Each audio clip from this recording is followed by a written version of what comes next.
If you ask young professionals wherever they are, when a white boss wants to impose on them an illiterate white boy because he's a child of a boss, they just tell the white boss now that we are going to tell the EFF about this.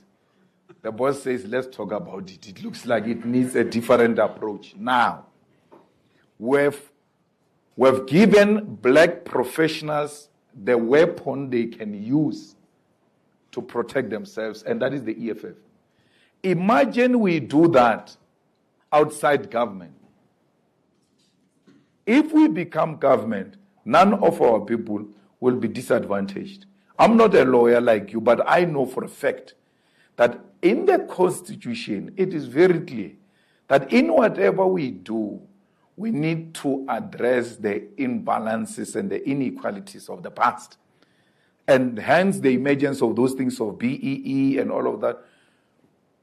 You cannot address South Africa's historical problem without addressing the empowerment of those who were rejected by the system, because it was a deliberate thing to keep you out. It must be a deliberate thing to bring you in.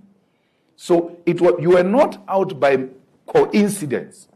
Someone sat down and said, black children must not be taught mathematics because they will not have anywhere to use mathematics.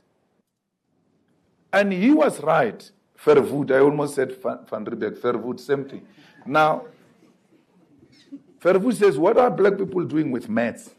They can't use it anyway. He's right. Maths equals to high jobs and high opportunities. And high jobs and high opportunities were reserved for white people. So even if you pass maths, where are you going to go?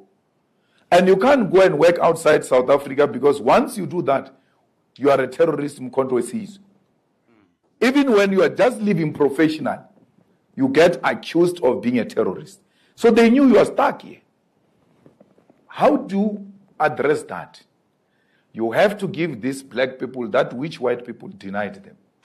You have to make maths compulsory at school, and not maths literacy, mathematics, and say to them, I don't care whether you pass it or not, as long as once in your lifetime you came across calculations,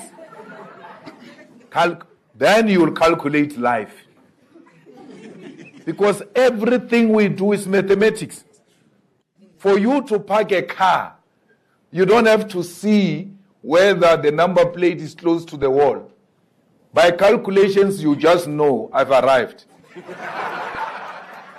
But someone without calculations thinks he has arrived. And they also know their own problem of not being good with calculations. They don't switch it off when they park it. They put it on neutral, handbrake, get out to go and check if it's not hitting the wall and there's still a space. He goes back again to drive it a little bit. But a person who can think and calculate knows, this is how I move.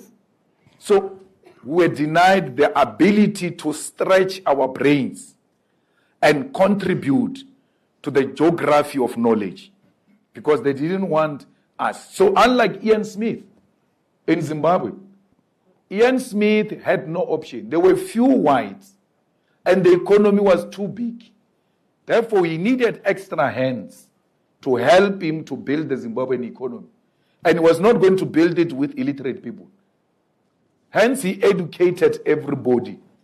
There was no Bantu education in Zimbabwe for black African Zimbabweans, unlike us. White and black in Zimbabwe learned the same education. That's why sometimes you want to hate them or like them. We all often say Zimbabweans are educated, because their education system has always been for all. So we need to deliberately empower people. You can never resolve the issue of a historical disadvantage if you don't involve the deliberate empowerment of our people and address the inequality that exists in South Africa. And you can't address it by wanting to be nice to everybody. You have to take a firm decision. White people don't have a problem with that, by the way. White people just want to know where they stand. The leadership has to take a decision and be firm on its decision. When we were firm on BEE, there were a lot of millionaires in the township until this guy came. And every deal from Tabo's time to now. I mean, if you say the problem is Zuma, where are the Saki Zomas of this guy? Of the current guy? Mzikumalo of this guy? Where are they? So the guy just came and engaged in an anti-black economic policy. And that's what we are subjected to now. With our policies, if we take over tomorrow, the DA has got a potential of mobilizing our own people against us after they voted for us, if they are not political. So you ought to tell them that when we expropriate land without compensation, we're going to be attacked by the West, we're going to be attacked by America, all types of things are going to happen. You need to be mentally ready because we must look for alternative markets. This thing that America must be a permanent big brother at some point must come to an end. And the big markets are emerging in the world, and that's where we should be leaning to.